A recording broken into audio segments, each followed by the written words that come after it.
안녕하세요, 서울리안입니다. 오늘 드디어 한국에도 아이폰 X이 출시가 됐는데요. 비싼 가격 때문에 다들 망설이고 있다고 생각했었는데 그 사이에 다들 마음을 정하신 건지 예약 물량이 조기 마감되었다고 아주 난리예요. 저는 조금 먼저 쓰고 있는데요. 전체 기능에 대한 풀 리뷰는 좀 더 사용해본 뒤에 다시 하기로 하고, 일단은 정발을 앞두고 고민하시는 분들을 위해서 제가 느낀 주요 장단점에 대해서 먼저 소개하려고 합니다. 구매를 결정하시는데 조금이라도 도움이 됐으면 좋겠습니다. 먼저 다른 아이폰과 가장 큰 차이점인 디스플레이 얘기부터 해볼게요. 5.8인치 OLED 디스플레이에 2436x 1125에 진짜 아이폰 아니면 들어보기 힘들 듯한 이상한 해상도를 갖고 있습니다. 일단 해상도를 떠나서 디스플레이는 아주 마음에 들어요.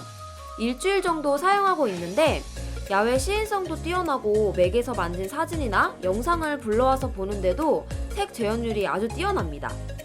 많은 분들이 막상 아이폰 X의 디스플레이 자체에 대해서는 언급하지 않는 것 같은데, 전 애플이 아이폰에 처음 적용한 OLED 디스플레이가 아이폰 X의 가장 큰 장점 중에 하나라고 생각될 정도로 만족도가 높습니다. 애플이 이렇게 전면에 OLED 디스플레이로 화면을 꽉 채울 수 있었던 것은 역시 홈 버튼이 사라졌기 때문인데요. 10년간 아이폰만의 시그니처 디자인이었던 전면의 동그란 홈 버튼을 10주년 기념 모델에서 없애버렸다는 것에 약간 아쉬운 마음이 드는 것도 사실이기는 하지만, 여러분, 솔직히 홈 버튼 없어져서 불편하다고 하는 사람 여러 봤는데 진짜 써본 거 맞아요? 그냥 홈 버튼보다 스와이프하는 게 훨씬 빠르고 편해요. 설명이 필요 없어요. 이건 그냥 진짜 써보면 알아요. 다만 홈 버튼이 하던 역할을 스와이프가 대체하면서 어쩔 수 없이 몇 가지 변경점이 생겼습니다. 기존에 아래에서 위로 스와이프해서 컨트롤 센터를 불러오는 방식이 바뀌게 되었는데요. 이제는 위에 오른쪽 영역에서 스와이프 다운을 하면 컨트롤 센터를 불러올 수 있습니다. 아무래도 절대적인 길이가 있기 때문에 더 이상 한 손으로 불러오기는 무리가 있어요. 어쩔 수 없이 두 손을 사용해서 컨트롤 센터를 불러와야 한다는 게 단점입니다. 작은 팁 하나 소개해드리자면, 예전에 아이폰을 사용할 때도 알람을 확인하기 위해서 홈 버튼을 2번 두드리고 스와이프해서 한 손으로 알림창을 불러오는 것을 많이 했었는데, 아이폰 X에서도 비슷하게 한 손으로 불러올 수 있어요. 설정, 일반, 손쉬운 사용에서 접근성을 켜두면 홈바 부분을 짧게 아래로 스와이프하면 한 손 모드로 바뀌고, 그때 컨트롤 센터를 한 손으로 불러올 수 있습니다. 이전보다 한 스텝 더 늘어서 불편해진 건 사실이지만 컨트롤 센터를 조작하는 일보다 홈 진입하는 경우가 훨씬 많은 걸 생각하면 이 변화가 전체적으로 봤을 때는 나쁘지 않은 것 같습니다. 불편한 UI 몇 가지를 더 소개해드리자면, 멀티태스킹 창에서 앱을 종료하는 동작인데요.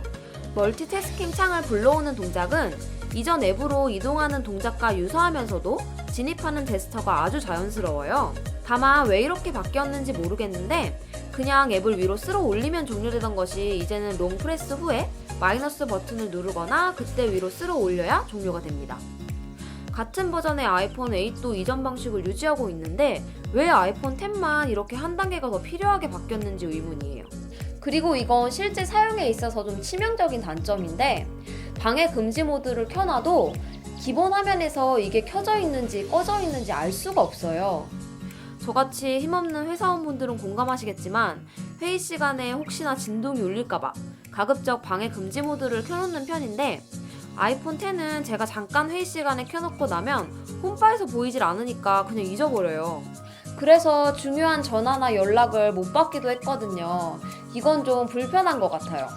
노치 디스플레이 얘기가 나와서 말인데, 이걸 좋다고 얘기하는 사람은 아무도 못 봤어요.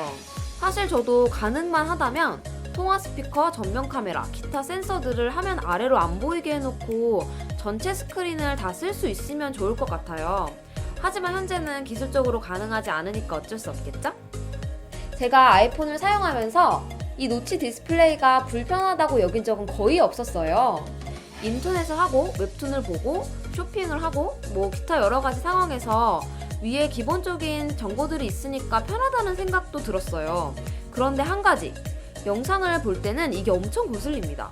영상도 대부분의 경우는 우리가 자주 보는 TV나 드라마, 유튜브 영상 같이 16대 9의 경우는 전혀 불편함이 없는데요. 넷플릭스에서 가로 비율이 더 큰 영상을 보면 이렇게 노치 부분이 없어진 채로 영상이 보여요. 이 조그만한 부분이 뭐 그렇게 중요하냐고 생각하실 수도 있겠지만 여기 이 없어진 부분이 괜히 신경 쓰이고 좀 불편하더라고요.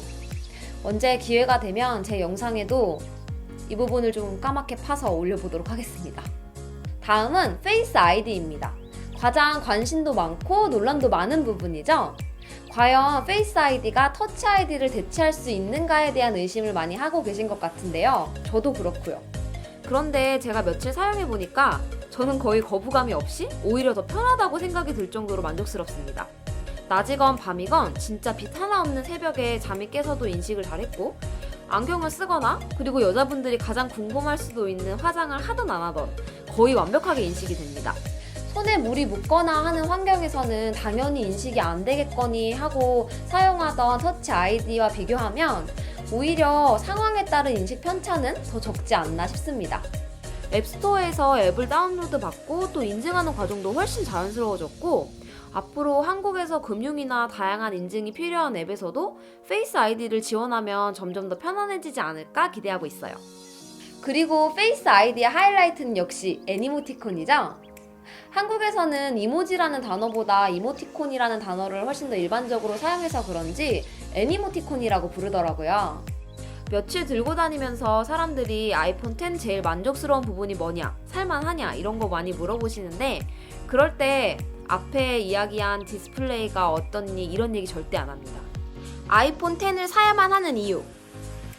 그 첫 번째는 애니모티콘, 두 번째도 애니모티콘입니다. 지금은 아이메시지에서 몇 가지 캐릭터만으로도 이렇게 재밌게 놀고 있는데 이걸로 얼마나 더 많은 것들을 하게 될지 기대가 돼요. What does the fox say? 이제 사용한 지 겨우 일주일밖에 안 돼서 저도 더 많이 써봐야 될 것 같아요. 특히 더 자세하게 다루고 싶은 카메라 성능에 대해서는 별도의 리뷰 영상으로 소개하도록 하겠습니다. 애플이 말한 것처럼 정말 미래와의 좋으냐라고 물으신다면 그건 솔직히 좀 오바 같긴 하지만 실제로 손에 들고 사용해보면 지금 현재 경쟁하고 있는 다른 모델과는 확실히 좀 다른 느낌은 들어요. 10년 동안 써온 스마트폰이 좀 지겨워지신 분들 한 번쯤은 비싼 시도를 해볼만 하지 않을까 하면서 저의 오늘 짧은 사용기는 마치도록 하겠습니다. 재밌게 보셨다면 좋아요와 구독 부탁드리고요. 구입하시기 전에 궁금한 점이나 혹시 고민되시는 점 있으면 코멘트로 남겨주세요. 그럼 전 또 유익하고 재밌는 영상으로 돌아오겠습니다. 안녕히 계세요.